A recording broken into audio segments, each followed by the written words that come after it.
dans ces pays et récolta cette année-là les centiples de ce qu'il avait sémé. L'Éternel les bénissait. Isaac devint un personnage important. Son importance accrut encore et il devint même un homme très puissant. Parole du Seigneur. Ce soir, je suis dans la joie d'apporter la parole de Dieu, de libérer certaines vérités par rapport à ce thème qui nous réunit ce soir. Et nous devons savoir une chose, que le Dieu que nous prions, c'est un Dieu qui est le maître des temps et des circonstances. Il est le Dieu qui occasionne des circonstances. Il est le Dieu qui occasionne des moments, que ça soit bon ou mauvais, pour forger notre être intérieur, bâtir notre personne et améliorer les situations ou les conditions socio-environnementales de nos vies.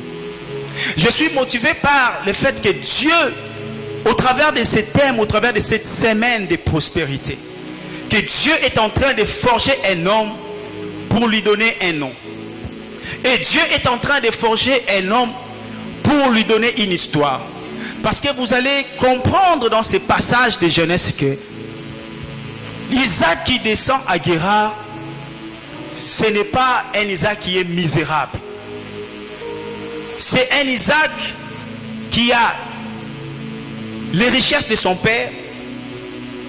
Et Dieu a occasionné une circonstance de la famine de manière que Isaac quitte le confort de son père, qu'Isaac quitte le confort de la maison de son père, qu'Isaac quitte la mentalité de confort de son père afin que Isaac puisse bâtir son propre nom. Alléluia. Isaac s'aimant cette année-là. Nous devons savoir une chose, que une sémence sans la terre n'a pas d'avenir. Alléluia. Une sémence sans une terre n'a pas de devenir. Il faudra qu'il y ait une terre pour que la sémence ait de l'avenir, que la sémence puisse pousser. La Bible dit dans le livre de Job, chapitre 14, verset 7, c'est que même un arbre a de l'espérance. Lorsqu'on le coupe, il fait pousser des rejetons.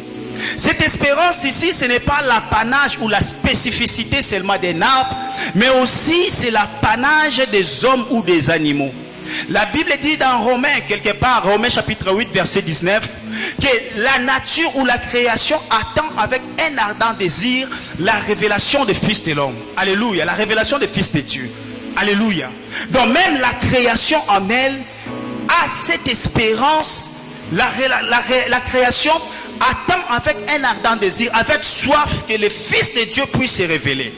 Donc c'est que le Seigneur Dieu peut occasionner dans nos vies dans cette saison. Je ne sais pas, peut-être tu es en train de vivre des situations très compliquées de ta vie.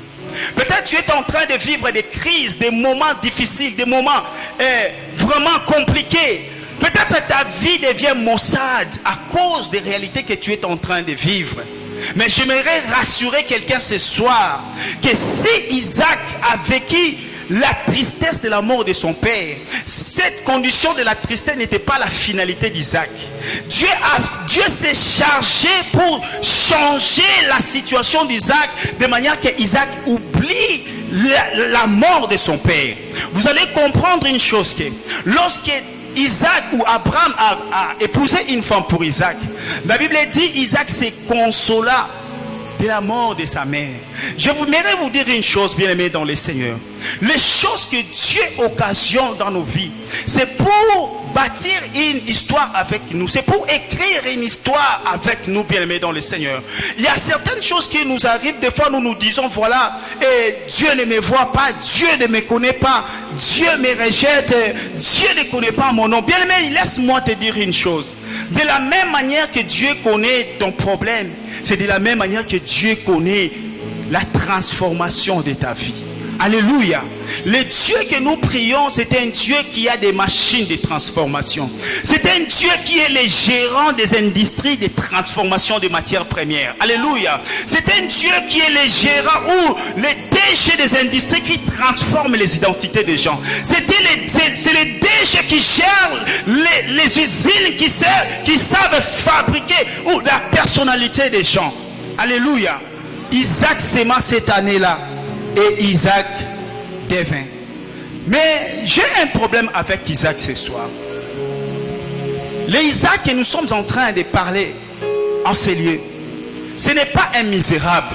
L'Isaac qui était descendu à Guérard n'est pas un Isaac ou une personnalité vraiment vile, non.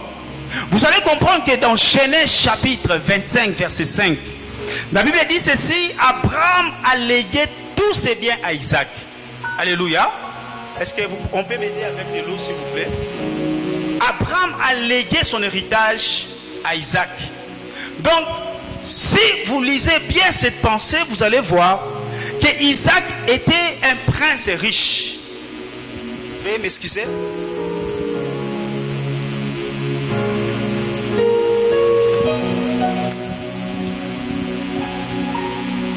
Voilà, je disais, l'Isaac dont on parle en ces lieux, l'Isaac qui a quitté la maison de son père et allé à Guérard, ce n'est pas un misérable.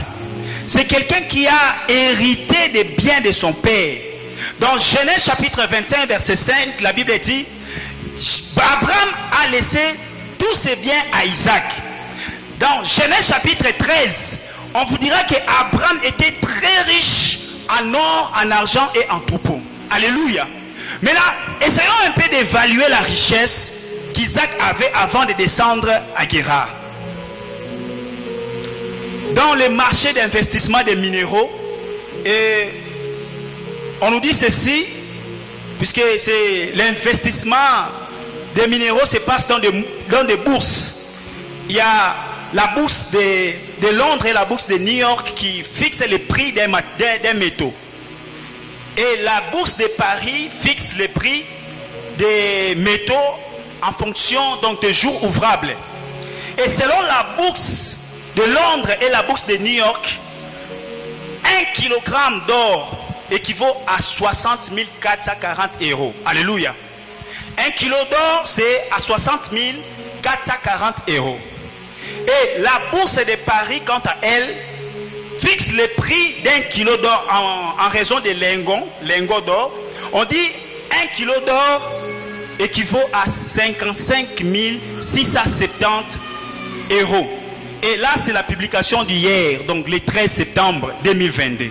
Donc, dans la bourse de Paris, on nous montre, on nous précise que 1 kilo d'or équivaut à 55 670 euros. Alors, la Bible dit dans Genèse chapitre 13 qu'Abraham était très riche en or, en argent et en troupeaux. Vous allez encore revenir dans Genèse chapitre 25 verset 5. Donc, la dimension de la richesse qu'Abraham avait, Abraham a légué toutes ses richesses à Isaac. Alléluia. Et Isaac a possédé les très riches en or, en argent et en troupeaux avant la mort d'Abraham. Maintenant, si 1 kilogramme équivaut à 55 670 euros et que Isaac avait même une tonne seulement d'or, une tonne équivaut à 1000 kilos. Cela veut dire que Isaac pouvait avoir 55 multiplié par 1000, ça va nous faire 5 567 000 euros si Isaac vivait dans notre temps. À condition que Isaac n'ait qu'une seule tonne. Mais c'est difficile que Isaac ait une seule tonne d'or parce que la Bible dit Abraham était très riche en or. C'est-à-dire la quantité de l'or qu'Abraham avait était une quantité très importante, très considérable. Donc, en notre temps, Isaac serait un millionnaire. Alléluia. Donc, le Isaac qui descend à Guérard n'est pas un misérable. Isaac qui descend à Guérard n'est pas un foutron. C'est une personne qui vient dans un pays étranger avec des richesses héritées de son père. Mais malgré la richesse que Isaac a héritée de son père, la Bible n'a jamais mentionné que le riche Isaac quitta son père et descendit à Guérard. Jamais. On n'a pas cité la richesse qu'Isaac avait. Pourquoi? Parce que la richesse qu'Isaac possédait, c'était les biens d'Abraham. C'était les biens qu'Abraham avait forgés avec Dieu. Or, Dieu ne peut pas nous considérer par des choses qui ne nous appartiennent pas. Dieu nous considère par les choses que nous avons bâties, nous avons travaillé avec lui. Voilà pourquoi on n'a pas cité Isaac riche descendant à Guérard. Alléluia. Si je vais encore parler d'Isaac, Les Isaac, ce sont des fils à papa. Ce sont des gens ou des jeunes frères qui sont dorlotés par leur père. Ce sont des jeunes frères qui, le papa est riche, le papa a beaucoup d'argent. Les jeunes frères utilisent les véhicules des papas pour draguer les femmes. Oh, les frères semblables à Isaac, ce sont des frères qui ne fournissent pas des efforts. Ce sont des frères qui ne travaillent pas. Ce sont des frères qui ne se contentent que des besoins ou des richesses de leurs parents. Ce sont des jeunes sœurs qui volent les véhicules de leur maman pour aller en pique-nique, pour aller se réjouir avec leurs sœurs. Les sœurs Isaac, ce sont des sœurs qui volent les habits ou les souliers de leur mère afin d'aller staffer avec les amis. Ce sont des gens qui ne fournissent pas des efforts pour avoir leur propre richesse. Ce sont des sœurs ou des frères qui font tout, qui dépendent que de leurs parents. Alléluia, bien-aimés dans le Seigneur. Isaac a un problème avec moi ce soir. Les frères Isaac, ce sont des frères qui les parents investissent l'argent pour chercher une femme. Parce que si vous lisez l'histoire d'Isaac, la Bible dit Abraham avait pris tous ses biens pour aller chercher une femme pour Isaac. Alléluia. Les frères Isaac, ce sont des frères, je vais le dire, les frères paresseux. Les frères qui ne veulent pas se battre, les frères qui ne veulent pas se chercher de l'argent. Et qu'est-ce que Dieu fait par rapport à cette situation? Lorsque Dieu constate que tu te contentes que des biens de l'autre, Dieu va créer une situation de crise pour te permettre à quitter les conforts de la maison de ton père, pour te permettre à quitter les conforts de la maison de ta mère, pour te permettre à laisser les véhicules que tu volais à papa pour aller chercher ton propre véhicule. Quand Dieu constate que ces plans sont en opposition avec ta situation de vie, Dieu va te créer des situations, Dieu va te créer des problèmes, de sorte qu'il te donne un enseignement pour que tu cherches ta propre richesse. Alléluia. Les frères Isaac, ce sont des frères qui ne se contentaient que de la richesse de leur père. Malgré tout ça, la Bible n'a jamais comptabilisé la richesse d'Isaac ou la richesse d'Abraham sur Isaac, car Isaac devait travailler lui-même, avoir sa propre richesse. Il devait travailler, créer sa propre entreprise afin de lui donner un nom. Alléluia. Donc je disais, Isaac devait laisser les conforts de la maison de son père. Mais il y a quelques vérités à savoir sur Dieu et sur la sémence. N'oubliez pas, nous sommes en train de parler sur Isaac sémant cette année. Et il devint. Et dans cette semaine de prospérité, dans notre semaine de projets, nous devons savoir une chose, que Dieu nous donne ce qu'on voit, et où il nous donne, où il nous fait voir ce qu'il va nous donner. Donc je vous l'ai dit, que Dieu nous donne ce qu'on voit et il nous fait voir ce qu'il va nous donner. Pourquoi? Parce qu'Abraham, si vous lisez cette parole, vous allez voir qu'Abraham a passé sa vie. Il y a un moment donné, Abraham est passé à Guérar.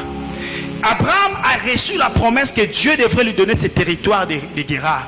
Dieu a fait voir à Abraham Guérar avant de le lui donner. Voilà pourquoi ce soir j'aimerais dire à une soeur ou à un frère, toi qui as un projet d'investissement, toi qui as une vision que le Seigneur t'a donnée, Dieu ne se restera pas seulement à te laisser dans le contentement de la vision, mais Dieu te donnera des ressources pour accomplir la vision qu'il t'a donnée. Car le Dieu que nous prions, la Bible dit, il est celui qui donne le vouloir et le pouvoir et le faire. Donc il est le Dieu qui nous donne la vision et la provision. La deuxième vérité que nous devons savoir, c'est que Dieu occasionne des moments de crise pour nous démontrer qu'il est le seul à résoudre ces crises-là. Dieu a permis à ce que Sarah soit stérile pour que Dieu manifeste la puissance dans la vie de Sarah. Alléluia. Afin que de Sarah puisse sortir une postérité pour l'éternel. Donc il y a des moments où Dieu occasionne dans nos vies pour manifester sa puissance glorieuse. Vous allez lire l'histoire d'enfants d'Israël en Égypte. Vous allez constater que Dieu a endurci le cœur de Pharaon de sorte qu'il manifeste sa puissance dans la vie de Pharaon et qu'il libère les enfants d'Israël. La troisième vérité que nous devons savoir, c'est que Dieu prend plaisir à la sémence. Genèse chapitre 1 verset 12. Lorsque Dieu est en train de créer, il dit que la terre fasse pousser de l'herbe et leurs semences, et les arbres portant de fruits avec leurs semences, Dieu a vu que c'était bon. Donc Dieu prend plaisir à la sémence. Même les fardeaux que le Seigneur Dieu nous a révélés, c'est parce que Dieu prend plaisir à ces projets-là. C'est un projet bénissant, un projet qui va changer la vie d'une personne ce soir. J'aimerais entendre quelqu'un me dire Amen. La quatrième des choses, c'est que la sémence nous fait devenir. Alléluia. Nous devons savoir que la sémence nous fait devenir. La Bible dit dans Jean chapitre 1 verset 11 à 12 qu'elle est venue chez les siens. Les siens l'ont refusé, mais à tous ceux qui l'ont reçu, elle a donné le pouvoir de devenir. Donc la foi en Christ nous permet à devenir. Donc lorsque nous sémons la foi à la parole de Dieu, nous devenons enfants de Dieu. Alléluia. Et la cinquième vérité que nous devons savoir dans cette saison de prospérité, c'est que la sémence est un support par lequel Dieu s'appuie pour nous bénir. Alléluia. La sémence est un support par lequel Dieu s'appuie pour nous bénir. Dans Luc chapitre 19 verset 1 à 9, nous allons comprendre une chose, que la femme prostituée qui avait versé les parfums sur le pied du Christ, Jésus-Christ a dit: partout où l'évangile sera prêché, on racontera l'histoire de cette femme. Alléluia.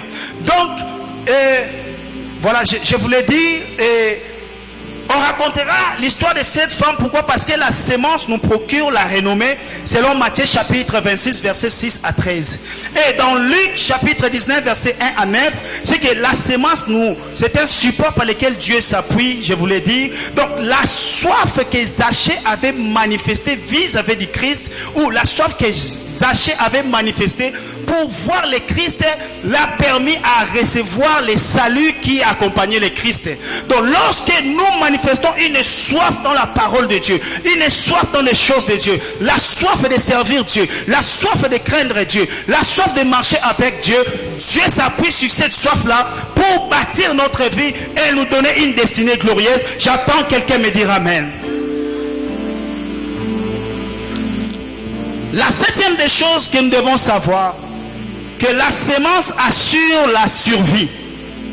Selon Genèse chapitre 47 verset 19, la Bible dit: les Égyptiens vivaient dans la famine. Lorsque la famine a visité l'Égypte, les Égyptiens ont vendu des concessions, des terres, des biens qu'ils avaient. Ils ont apporté tout cela, ou ils ont vendu cela pour l'honneur de Pharaon. La Bible dit: les Égyptiens se sont approchés à Joseph en lui disant: donne-nous la sémence pour que nous puissions survivre, nous et nos familles. Donc la sémence est une subvention qui nous permet à vivre dans la destinée ou dans le parcours que l'Éternel a placé au devant de nous avant de vivre la réalisation de ses promesses. Alléluia, bien-aimés dans le Seigneur. Et Isaac, quand nous lisons la parole dans le livre de Genèse chapitre 26 verset 8, nous constatons que le séjour d'Isaac s'est prolongé. Isaac a passé beaucoup de temps à Guérar sans pour autant s'aimer. Isaac a passé beaucoup de temps à Guérar sans pour autant investir. Pourquoi Isaac n'a pas investi quand il est arrivé à Guérar? Je ne sais pas, peut-être les conditions n'étaient pas réunies pour permettre à Isaac de placer sa sémence sur terre. Or, nous savons une chose, bien aimée dans le Seigneur. Lorsque un expatrié arrive dans un pays quelconque pour investir, cet expatrié-là doit entrer en connexion ou en contact avec les autorités établies pour avoir des directions, des orientations sur ce qu'il veut faire dans ce pays-là.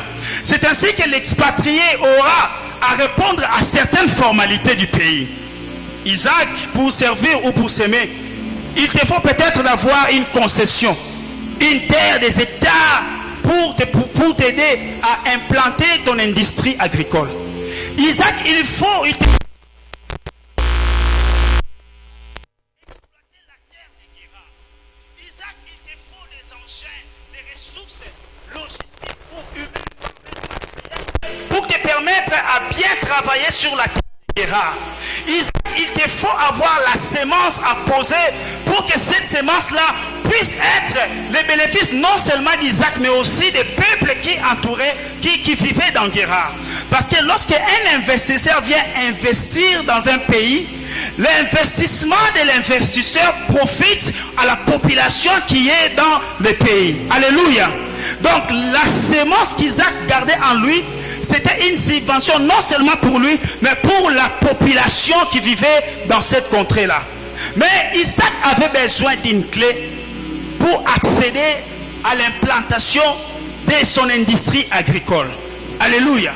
Et la clé pour Isaac, pour s'aimer ou démarrer son industrie agricole, c'était Abimelech.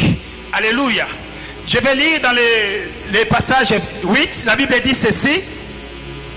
Comme il était déjà depuis assez longtemps dans le pays, Abimelech, le roi des Philistins, regardant par la fenêtre, surprit Isaac en train de s'amuser avec Rebecca, sa femme. Je lis une version proche de la version interlinéaire qui parle ici qu'Isaac caressait sa femme Rebecca. C'est ce qui a tiré l'intention qui a suscité la colère d'Abimelech. La Bible dit, Abimelech lui dit, c'est sûrement ta femme. Pourquoi as-tu dit, c'est ma soeur? Isaac lui répondit, je me disais que je risquerais de mourir à cause d'elle. Alors Abimelech répondra, te rends-tu compte de ce que tu nous as fait cela? Il s'en est fallu de peu qu'un homme de ce peuple couche avec ta femme. Dans ce cas, tu nous aurais chargé d'une lourde culpabilité. Abimelech fit publier ce décret à tout le peuple. Quiconque fera du mal à cet homme ou à sa femme sera puni de mort. Donc Abimelech était la clé de l'investissement d'Isaac. Si Abimelech n'était pas là, Isaac n'allait pas s'aimer dans la terre de Guérard. Abimelech est mon problème ce soir. Alléluia. Isaac, tu ne peux pas devenir si tu ne te rencontres pas avec Abimelech. Isaac, tu ne peux pas avoir des concessions si Abimelech ne te donne pas l'occasion ou l'autorisation de posséder une concession. Isaac, tu ne peux pas émerger à Guérard si Abimelech ne se pointe pas sur toi, si Abimelech ne signe pas une ordonnance qui pourra te permettre à investir ou à exploiter la terre de Guérard. Alléluia.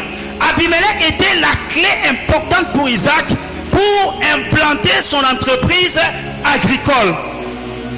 Abimelech, par l'ordonnance qu'il a signée, Abimelech a mis Isaac dans la zone de confort. Alléluia.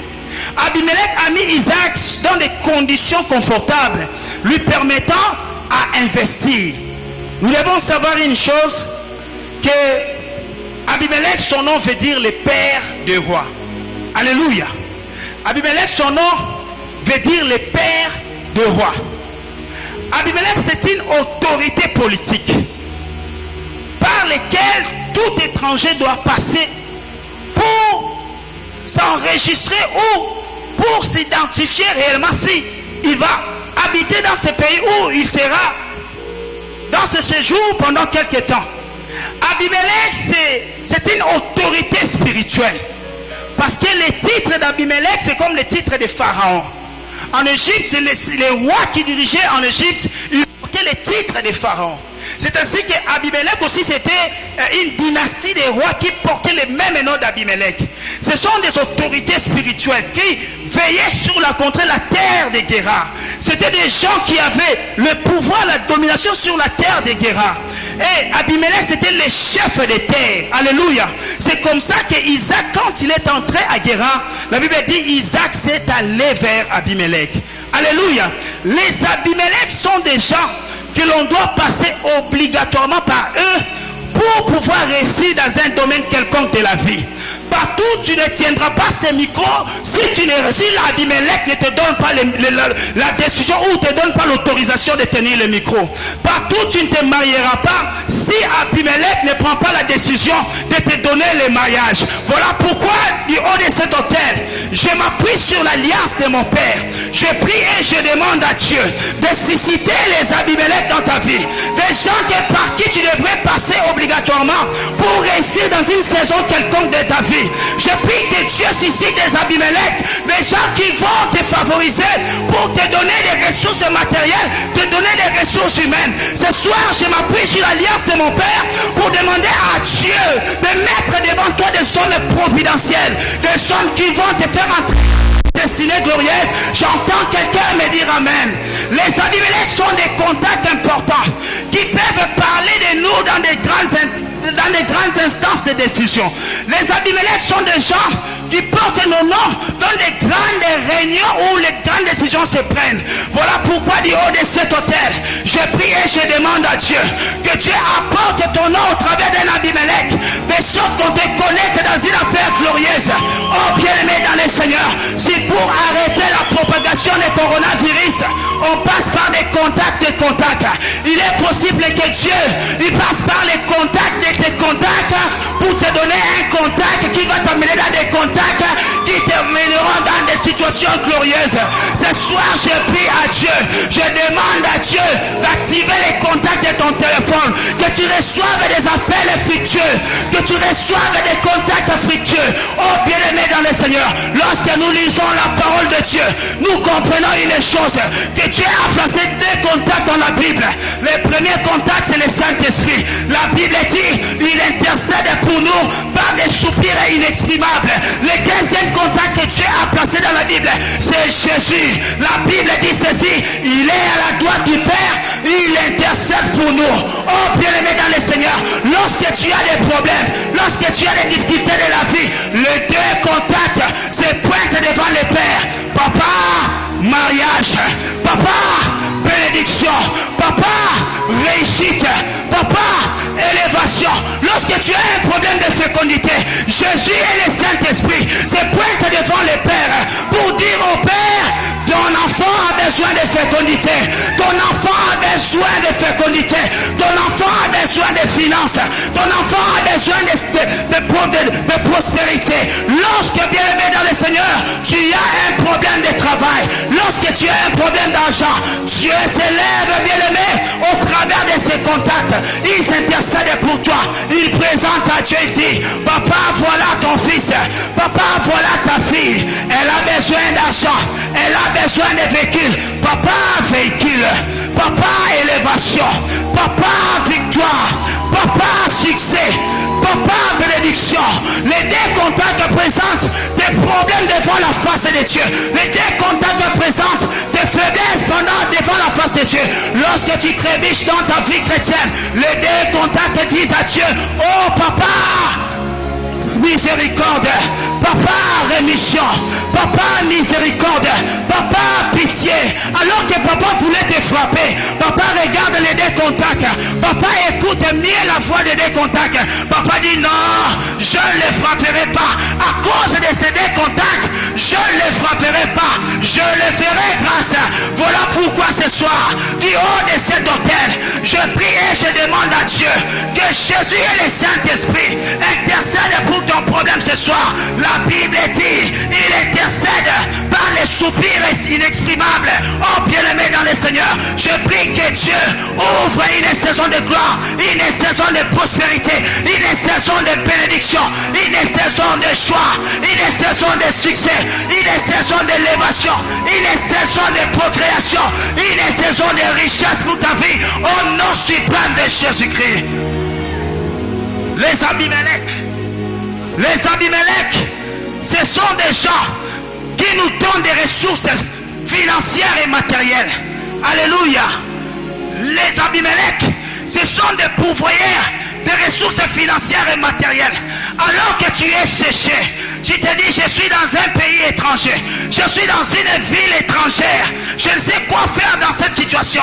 J'aimerais t'annoncer une chose, Dieu suscitera un homme, Dieu suscitera une femme qui va te faire du bien, qui va te donner des ressources, qui va te bénir, bien-aimé. Oh bien-aimé dans le Seigneur, si dans la piscine de Bethesda, cet homme de 38 ans paralytique n'avait personne pour les jeter dans l'eau à cause du caprice de l'ange, laisse-moi te dire une chose, celui qui envoie l'ange dans la piscine prendra la décision lui-même de descendre pour trancher à ton problème. Voilà pourquoi je prie ce soir que Jésus-Christ passe sur ton chemin, que Jésus-Christ passe sur ta situation. situation. Que Jésus-Christ te passe sur la maladie qui dérange ta vie au nom de Jésus. Ce soir, je prie à Dieu que Dieu fasse passer de bonnes réalités dans ta vie. Que Jésus passe sur ton problème afin que tu tires, oh bien-aimé dans le Seigneur, la richesse dans le nom de Jésus. Dans le nom de Jésus. Les Abimelech, ce sont des signateurs des ordonnances de survie. Les Abimelech, ce sont des signateurs des ordonnances de survie. La Bible dit ceci dans Exode chapitre 23, versets 25 à 26. Oh, vous servirez l'Éternel, il bénira votre pain et votre eau. Il chassera la maladie loin de vous. Dans ma maison, il n'y aura ni femme stérile, ni femme qui avorte. Oh, l'apôtre Paul encore enrichit cela. Il dit dans Romains chapitre 8, verset 1 à 2. La Bible dit ceci. Voici, il n'y a plus de condamnation pour ceux qui sont en Christ. Une ordonnance de survie. Bien aimé dans le Seigneur ce soir, les choses qui t'ont condamné, les malédictions de la famille, les liens de la famille. Ce soir, je me lève en qualité de fils d'Abimelech ce soir, établi sous le pays de Manaïm. J'annule toute ordonnance qui t'est condamnée à l'échec. J'annule toute ordonnance qui t'est condamnée à la bassesse. J'annule toute ordonnance qui t'est condamnée à la médiocrité. Au nom de Jésus. Et je proclame une nouvelle ordonnance pour ta vie. L'ordonnance de survie, l'ordonnance de paix, l'ordonnance de joie, l'ordonnance de fécondité, l'ordonnance d'élévation, l'ordonnance de richesse. Je signe cela par mon esprit connecté au trône de Dieu. Je signe ton voyage, je signe tes contrats, je signe ton investissement, je signe tes visas, je signe, bien aimé dans le Seigneur, ta fécondité ce soir. Je me lève ce soir à ma qualité de fils de Dieu et serviteur de l'Éternel, à ma qualité de fils de mon Père le prophète. Je prie et je déclare à Dieu, je demande à Dieu que Dieu, oh bien aimé dans le Seigneur, éloigne la mort dans ta famille, éloigne les échecs dans ta famille, éloigne la pauvreté de ta famille, au nom suprême de Jésus. Au nom de Jésus. Au nom de Jésus. Les Abimelech, ce sont des gens qui leurs paroles pèsent. Lorsqu'ils déclarent une chose, personne ne peut venir enrayer cela.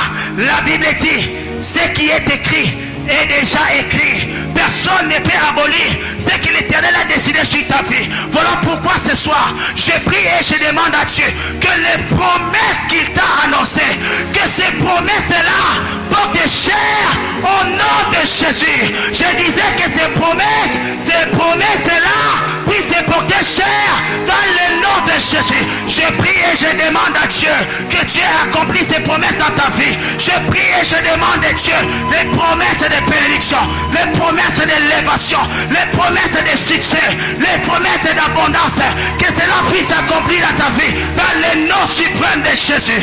Au nom de Jésus. J'entends quelqu'un me dire Amen. Alléluia. Est-ce que quelqu'un peut acclamer le Seigneur?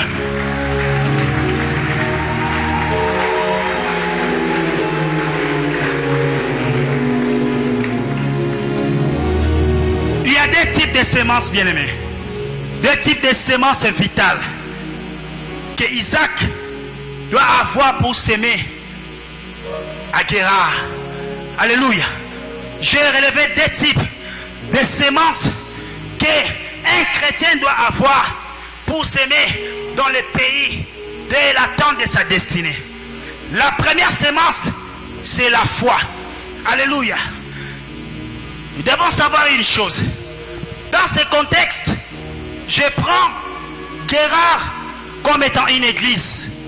Une église qui est dirigée par le pasteur Abimelech, dont Isaac est son fidèle. Alléluia. Je prends Guérard comme une église qui est dirigée par le pasteur Abimelech, dont le fidèle est Isaac. Nous allons comprendre une chose quand nous lisons cette portion d'écriture. Nous devons savoir que Isaac, dans son séjour à Guérard, Isaac avait peu de foi avant de commencer son entreprise. Alléluia. Isaac avait peu de foi. Pourquoi? Parce qu'en descendant à Guérard, Dieu avait dit à Isaac que je serai avec toi. Je te bénirai comme j'ai béni ton père Abraham. Alléluia. Mais qu'est-ce qui est arrivé à Isaac? La Bible dit Isaac a eu peur que les Philistins allaient les tuer à cause de la beauté de sa femme. Et la peur a aboli ou a banni la foi qu'Isaac devait mettre dans la parole ou la promesse que Dieu lui avait dite quand Dieu l'avait visité. Alléluia. Isaac a mis de côté la foi. Isaac s'est contenté des réalités du pays. Il a regardé les Philistins avec des biceps. Il a regardé les Philistins géants. Il a regardé les Philistins méchants. Il s'est dit non, si je dis que cette femme est ma femme, ces gens risquent de me tuer. Voilà pourquoi Isaac a mis de côté la foi. Il a préféré de se faire justice ou protection à lui-même. Et il a mis de côté la foi. Mais nous devons savoir une chose. Dans cette église de Guérard, c'est une église où les fidèles ne vivent que par la foi des pasteurs. Alléluia. Parce que les fidèles Isaac ont peu de foi. Les fidèles Isaac sont des fidèles qui mettent à côté la parole de Dieu lorsque les réalités de leur vie sont maussades ou les réalités de leur vie sont compliquées. Les fidèles Isaac, ce sont des fidèles qui mettent à côté la consacration lorsque la persécution ou les épreuves arrivent. Les fidèles Isaac, ce sont des fidèles qui ont peur d'investir parce que les conditions de réalité de là où les conditions de vie ne sont pas favorables à l'investissement. Ce sont des fidèles qui n'aiment pas risquer de leur semence afin qu'ils deviennent quelqu'un. Alléluia, bien-aimés dans le Seigneur. Les fidèles Isaac dans l'église de Guérard, ce sont des fidèles qui ont du mal à offrir à l'église de Guérard. Ils ont du mal à donner des semences parce qu'ils se disent, si je sème ici, c'est le pasteur qui va bouffer cet argent. Si je sème dans ces pays, ce sont des Philistins qui vont en bénéficier. Et les fidèles Isaac, ce sont des fidèles qui donnent beaucoup de travail aux pasteurs. Ce sont des fidèles où le pasteur doit être toujours derrière. Maman Kingani, pourquoi tu n'es pas venu à l'église? Maman Kingani, pourquoi tu n'as pas fait ça? Frère Kingani, pourquoi tu n'as pas servi? Ce sont des fidèles capricieux.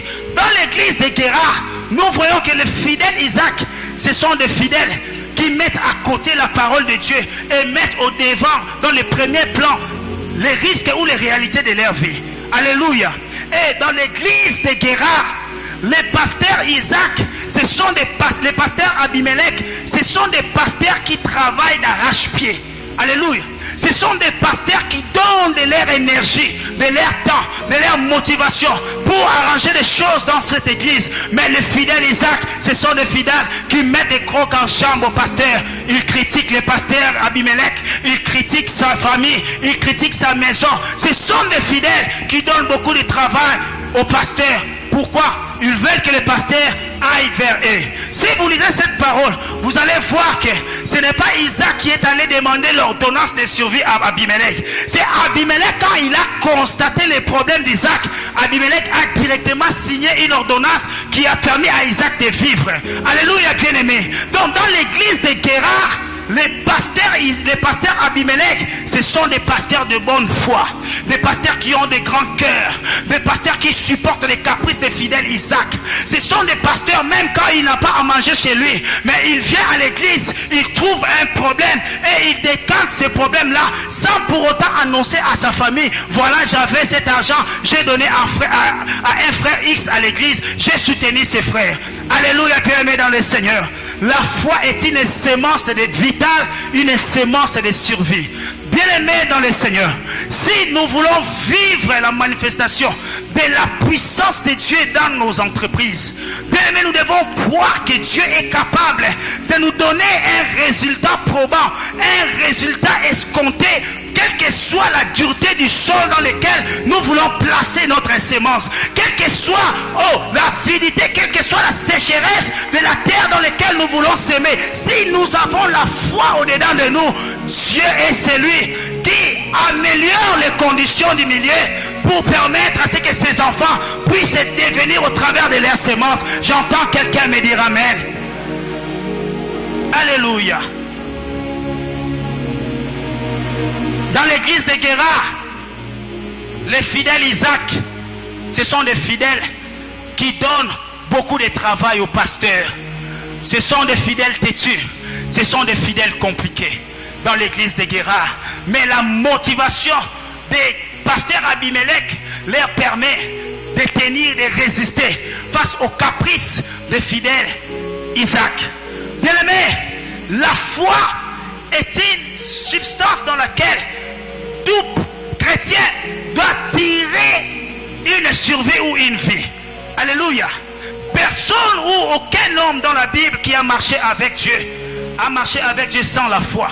Si vous lisez le livre des Hébreux chapitre 11, en commençant par le 6e verset et vous descendez, vous allez voir qu'on dit, c'est par la foi qu'Abraham a fait ceci, c'est par la foi Isaac a fait ceci, c'est par la foi Jacob a fait ceci. Bien aimé dans le Seigneur, la foi c'est une clé qui nous permet d'accéder dans l'accomplissement de nos promesses. La foi est une clé qui permet d'ouvrir les portes des réalités, des destinées. La foi est une substance ou une clé qui nous permet d'ouvrir des saisons. La foi est une substance qui nous permet d'ouvrir les portes du ciel afin de recevoir les richesses de Dieu.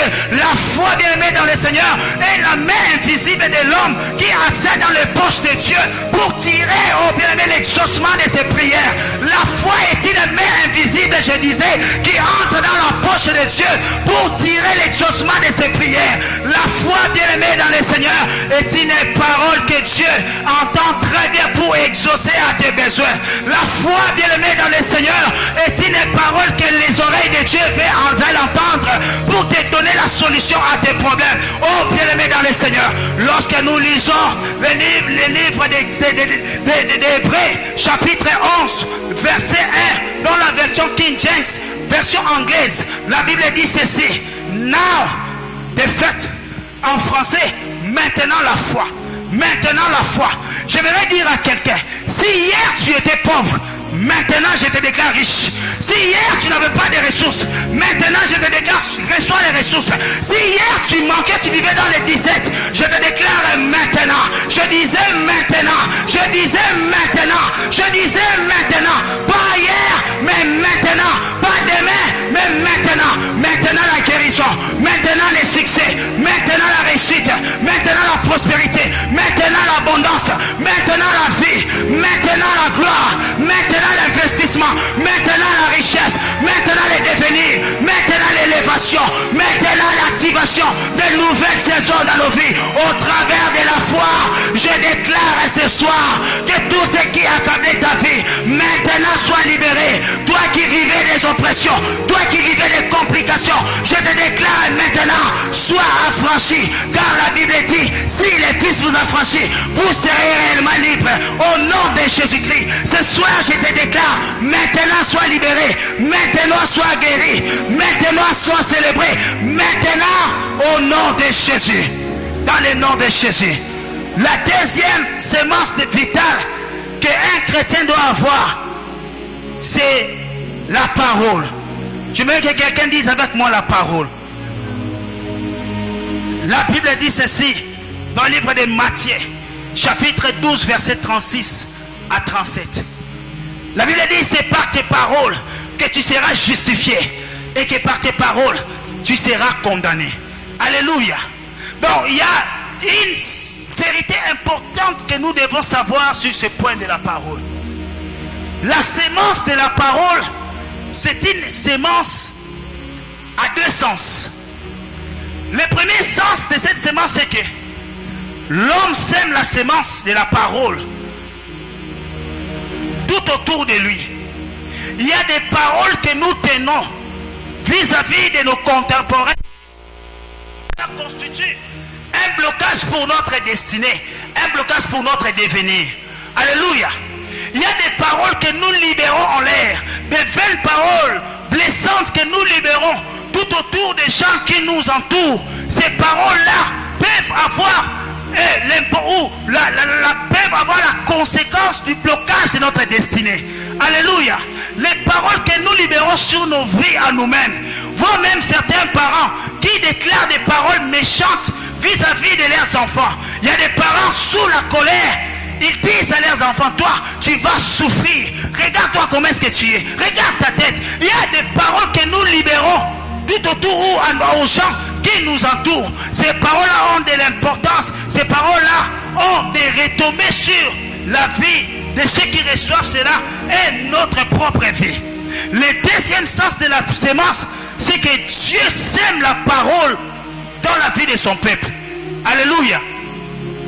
L'homme ne sème pas seulement la sémence de la parole vis-à-vis de ses contemporains, vis-à-vis des gens qui sont tout autour de lui, mais Dieu aussi sème sa parole dans la vie de son peuple. Si vous avez la parole de Dieu, vous allez constater que tous les gens que Dieu a bénis dans la Bible, ces gens-là ont commencé au départ par recevoir la parole de Dieu. La Bible dit, lorsque Dieu a apparu à Abraham, Dieu l'a dit, quitte ton pays, va vers le pays où je te montrerai, je te bénirai, je te ferai cesser, je te ferai cela. Lorsque Israël voulait traverser, quitter l'Égypte vers Canaan, la Bible dit, Dieu a prononcé des paroles sur Israël. C'est que les paroles que Dieu prononce dans la vie de son peuple, ce sont des paroles qui ont du poids, ce sont des paroles qui donnent l'essence et le poids ou la vie à son peuple. Alléluia. Si vous lisez Josué chapitre 21 verset 45, la Bible dit ceci: de toutes les bonnes paroles que l'Éternel a prononcées sur Israël, aucune d'entre elles n'est restée sans être accomplie. Toutes se sont accomplies. Voilà pourquoi ce soir, je me tiens du haut de cet autel. Je m'appuie sur l'alliance de mon Père. J'aimerais déclarer sur quelqu'un qui a reçu une parole de la part de Dieu. Tu as reçu une promesse venant de Dieu. Tu as des promesses dans ta vie. Tu as des promesses que tu as reçues de Dieu. Je déclare que Dieu accomplisse les promesses qu'il t'a faites. Les promesses du mariage. Les promesses d'élévation. Les promesses que Dieu t'a faites. Il est le Dieu qui ne laisse pas tomber sa parole par terre. Il est le Dieu qui accomplit tout ce qu'il déclare dans la vie de son peuple. Voilà pourquoi ce soir, je déclare sur ta vie que la parole de Dieu transforme ta vie, que la parole de Dieu transforme ta destinée, que la parole de Dieu transforme ton être au nom suprême de Jésus-Christ. Dans le nom de Jésus, au nom de Jésus. La parole que Dieu libère dans la vie de son peuple, ce sont des paroles qui donnent l'essence à ces derniers, afin que ces derniers puissent vivre l'épanouissement dans leur vie. Nous allons lire Deutéronome chapitre 28. Alléluia. Nous sommes dans Deutéronome chapitre 28.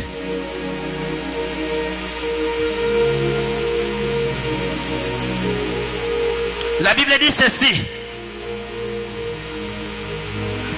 si vous écoutez attentivement la parole de l'Éternel votre Dieu, et si vous obéissez à tous les commandements que je vous donne aujourd'hui, si vous les appliquez, alors l'Éternel votre Dieu vous fera devenir la première de toutes les nations de la terre. Si vous obéissez à l'Éternel votre Dieu, voici toutes les bénédictions dont Dieu vous comblera. Alléluia. J'aimerais ici que l'on se tienne debout, car ce sont des paroles de vie que l'Éternel veut libérer dans nos vies. J'aimerais par la foi ce soir que quelqu'un se tienne debout pour recevoir ces paroles. La Bible dit: vous jouirez de ces bénédictions à la ville comme au champ. Recevez cette bénédiction au nom de Jésus. Il vous bénira en vous donnant de nombreux enfants et d'abondantes récoltes, en multipliant le nombre de vos bêtes, de vos moutons et de vos chèvres. Recevez cette bénédiction au nom de Jésus-Christ. L'Éternel mettra en déroute les ennemis qui vous attaqueront. S'ils marchent contre vous par un seul chemin, ils s'enfuiront en débandant en tous sens. Recevez la parole de Dieu au nom de Jésus-Christ. L'Éternel vous bénira en remplissant vos greniers et en faisant réussir tout ce que vous entreprendrez. Oui, l'Éternel votre Dieu vous bénira dans le pays qu'il vous donnera. Recevez cette bénédiction. Que cette bénédiction prenne chair dans votre vie. Au nom suprême de Jésus. Shalom kataya la baba sataya. Si vous obéissez au commandement de l'Éternel votre Dieu, et si vous suivez le chemin qu'il vous prescrit, il fera de vous un peuple saint pour lui, comme il a promis par serment. Recevez cette bénédiction au nom suprême de Jésus. Shola kataya la basataya. Tous les peuples de la terre verront, alors que l'Éternel est invoqué en votre faveur, ils auront du respect pour vous. Recevez la bénédiction. Ici, j'aimerais dire à quelqu'un que Dieu te fasse respecter dans l'entreprise où on ne te respecte pas. Que Dieu te fasse respecter dans la famille où on ne te respecte pas. Que Dieu te fasse respecter dans les relations où tu n'es pas respecté.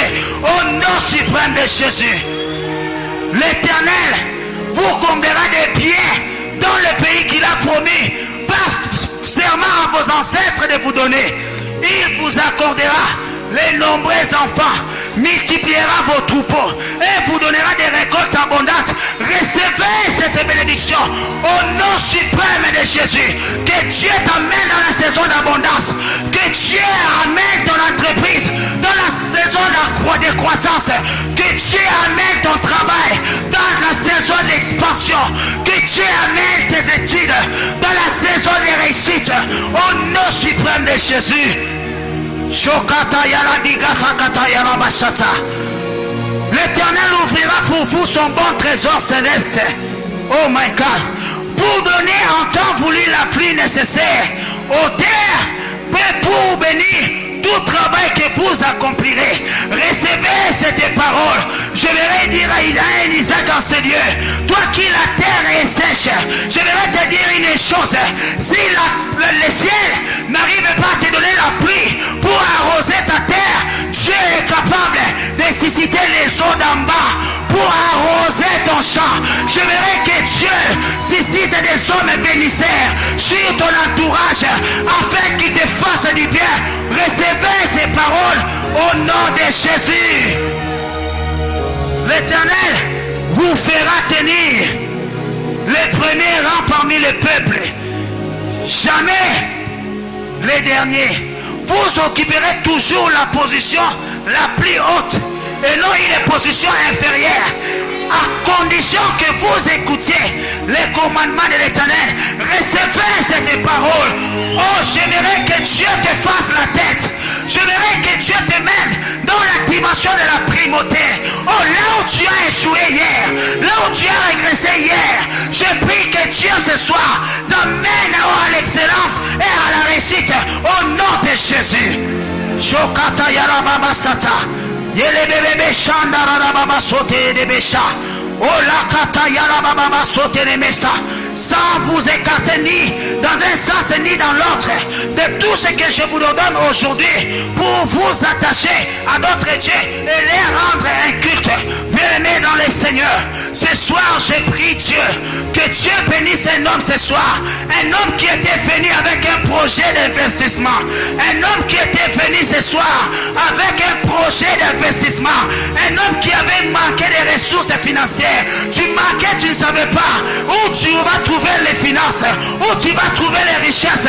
Ce soir je dis que Dieu dépose les ressources sur tes mains, que Dieu dépose les ressources sur tes mains. J'aimerais que quelqu'un élève sa voix, que quelqu'un demande à Dieu ce soir, que Dieu se manifeste dans ta vie, que Dieu te donne des ressources, que tu touches les montants que tu n'as jamais touché, que tu touches les montants que tu n'as jamais touché, que ton entreprise puisse accroître.